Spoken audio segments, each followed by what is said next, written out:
Febbo sulla sinistra, la conclusione di Febbo, la parata sulla sinistra e la destra dei vostri teleschermi.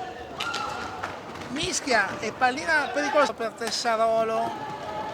Fiazza potrebbe tirare la conclusione, intervento ancora con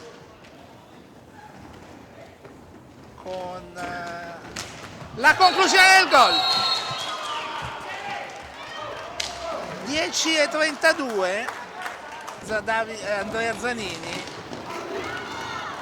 altro errore a centropista. Ora il numero 7 solo davanti alla portatiella, è Seregno ancora in avanti, 3 contro 2, Fiazza, Marco Tremolada, Fiazza la conclusione e Sanson non sembra abbastanza reattivo. Ora riparte Tessarolo per Marco Tremolada, Luca Tremolada, gol!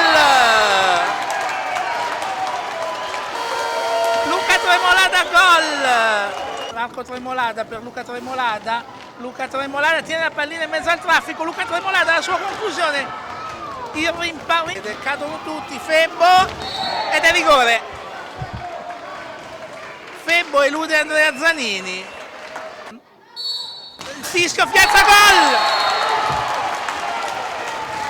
Il rigore di Mauro Fiazza, guadagnato da Febbo e trasformato da Fiazza.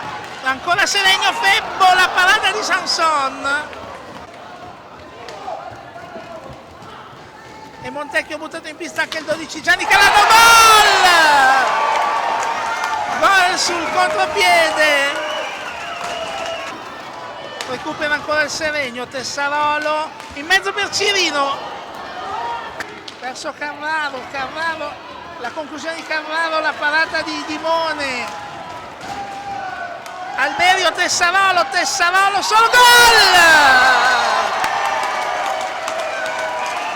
Alberio pesca Tessarolo solo davanti al portiere, contra con Fiazza, scelta la strada sbagliata e sul capovolgimento di fronte Zanini, la 2, pallina si era schiacciata sulla balaustra, ancora Montecchio, ancora Giuliani, serve ed è gol!